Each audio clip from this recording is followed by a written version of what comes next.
नए संसद भवन का उद्घाटन राष्ट्रपति से करवाने की अपील वाली याचिका को सुप्रीम कोर्ट ने खारिज कर दिया। सुप्रीम कोर्ट में जस्टिस जे.के. माहेश्वरी और जस्टिस पी.एस. नरसिम्हा ने इस मामले की सुनवाई की। सुप्रीम कोर्ट ने कहा कि यह कोर्ट का विषय नहीं है। संवाददाता सुशील पांडे की इस रिपोर्ट को देखिए। नए संसद भवन का उद्घाटन प्रधानमंत्री के बजाय राष्ट्रपति से करवाने को लेकर दाखिल याचिका को फिलहाल सुप्रीम कोर्ट ने सिरे से खारिज कर दिया।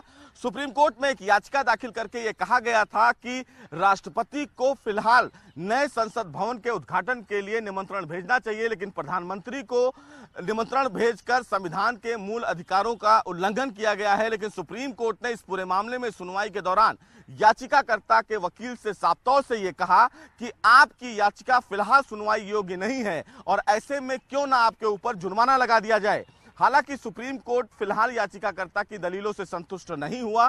सुप्रीम कोर्ट ने याचिका को न केवल सिरे से खारिज किया बल्कि याचिकाकर्ता से यह भी पूछा कि क्या आप इस पूरे मामले को लेकर हाईकोर्ट में अर्जी दाखिल करेंगे। इस पर याचिकाकर्ता वकील ने कहा कि वो अब कहीं भी याचिका दाखिल नहीं करेगा, चूंकि केंद्र सरकार की तरफ से तुषार मेहता की तरफ से एक ऑब्जेक्शन किया गया था और यह कहा गया था कि इस पूरे मामले को लेकर अगर सुप्रीम कोर्ट कोई आदेश जारी नहीं करता है तो हो सकता है कि भविष्य में याचिकाकर्ता हाईकोर्ट में अपील करे। लेकिन सुप्रीम कोर्ट ने याचिकाकर्ता के वकील के स्टेटमेंट को रिकॉर्ड पर लेते हुए इस याचिका को खारिज कर दिया, क्योंकि लगातार प्रधानमंत्री के इन्विटेशन को लेकर लगातार विपक्ष एक बड़ा सवाल खड़ा कर रहा था। लेकिन आज सुप्रीम कोर्ट ने याचिका को खारिज करते हुए उन तमाम सवालों पर एक बड़ा लगाम लगा दिया। सुप्रीम कोर्ट ने कहा कि ऐसी याचिका सुनवाई योग्य नहीं है और इस याचिका की कोई भी न्यायिक समीक्षा नहीं की जा सकती है। बहरहाल सुप्रीम कोर्ट के इस आदेश के बाद कहीं ना कहीं एक बड़ा मैसेज जरूर गया है कि इस पूरे प्रकरण में जो फैसला लिया गया है वो फैसला सही है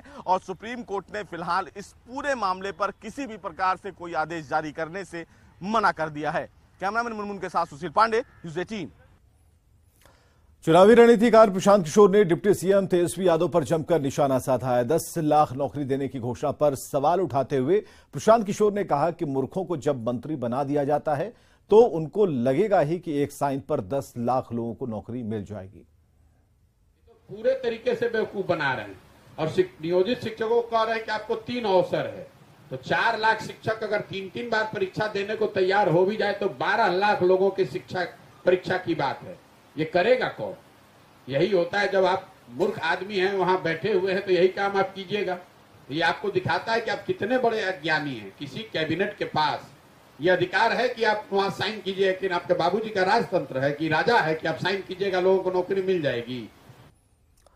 बिहार के ग्रामीण विकास मंत्री श्रवण कुमार ने केंद्र की सरकार पर बिहार के साथ भेदभाव का आरोप लगाते हुए केंद्रीय मंत्री गिरिराज सिंह पर निशाना साधा। श्रवण कुमार ने कहा कि गिरिराज सिंह का ध्यान लोगों पर नहीं, मंदिर, मस्जिद और गिरजाघर पर है। जब से गिरिराज बाबू मंत्री बने हैं तब से बिहार पर उनका ध्यान ही नहीं है। उनका ध्यान मंदिर पर है, उनका ध्यान मस्जिद पर है, उनका ध्यान कथा पर है, उनका ध्यान हनुमान चालीसा पर है, उनका घर गिरजाघर पर है, उनका घर गुरुद्वारा पर है। खबरों में आगे बढ़ते हैं। स्वास्थ्य विभाग के निर्देश के बाद भी मेडिकल कॉलेज में रेफरल पॉलिसी का असर नहीं दिख रहा। अब भी जिलों से बड़ी संख्या में रेफर हुए मरीज इलाज करवाने पहुंच रहे हैं। पीएमसीएच के टाटा वार्ड इमरजेंसी की बात करें तो यहां 107 बेड की क्षमता है, लेकिन अब भी यहां 150 से 200 मरीज भर्ती हो रहे हैं। अस्पताल के अधीक्षक से लेकर वार्ड के इंचार्ज मानते हैं कि आदेश का भी असर नहीं देखने को मिल रहा है। और आपको यह बताएं कि स्वास्थ्य विभाग ने जिलों के अस्पतालों में सुविधा और संसाधनों की बेहतरी का दावा करते हुए आदेश जारी किया था कि वैसे मरीजों को ही रेफर किया जाए जिनका इलाज जिला अस्पतालों में संभव नहीं है। पीएमसीएच के इमरजेंसी विभाग का जायजा लिया हमारे सहयोगी रजनीश कुमार ने। स्वास्थ्य विभाग ने आदेश जारी किया था कि वैसे मरीज जिनका इलाज जिलों में ही संभव है, यानी जिला अस्पताल में ही संभव है, उन्हें रेफर नहीं किया जाए। यानी राजधानी पटना के पीएमसीएच, एनएमसीएच या आईजीएमएस में वैसे मरीजों में कितनी कमी आई है, यही जानने के लिए हम पहुंचे हैं सूबे के सबसे बड़े अस्पताल पीएमसीएच में कि आखिर आदेश के बाद क्या मरीजों को रेफर किया जा रहा है या फिर पीएमसीएच पर दबाव कम हुआ है। कहा जा रहा है कि टाटा वार्ड की जो क्षमता है 107 बेड की है, जबकि मरीजों के आंकड़े क्या हैं वो भी हम बताते हैं, लेकिन एक भी बेड अभी फिलहाल खाली नहीं दिख रहा है।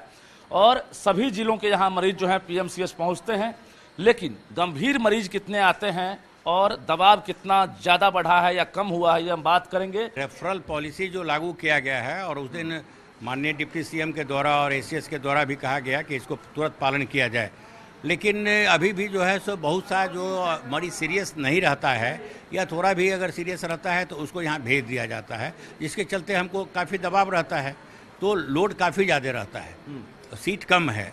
तो 107 आपके यहाँ क्षमता है टाटा वार्ड की, क्या लग रहा है कि क्षमता से ज़्यादा पेशेंट यहाँ आ रहे हैं? 150 से 200 मरीज तक करीब कभी आ जाते हैं, लेकिन हम लोग क्या करते हैं, जो हमारे पीओडी हैं ये राउंड देते हैं, राउंड देने के बाद जो मरीज थोड़ा सा बेटर होता है उसको वार्ड में शिफ्ट कर देते हैं। आपको नहीं लगता है कि अब जिला अस्पताल में भी तमाम व्यवस्थाएं मुकम्मल होने का दावा किया जा रहा है कि आईसीयू से लेकर वेंट तक की व्यवस्था की गई है, ऐसे में अब जो है जिले में ही इलाज संभव हो सकता है? बहुत सा जो इलाज है वो जिला में भी संभव हो सकता है और लोग अभी कर भी रहे हैं।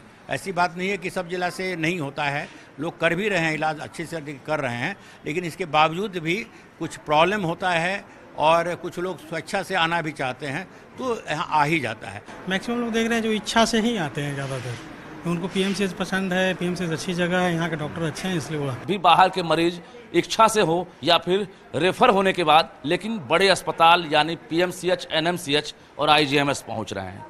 कैमरामैन आशीष के साथ रजनीश कुमार, न्यूज़ 18 पटना।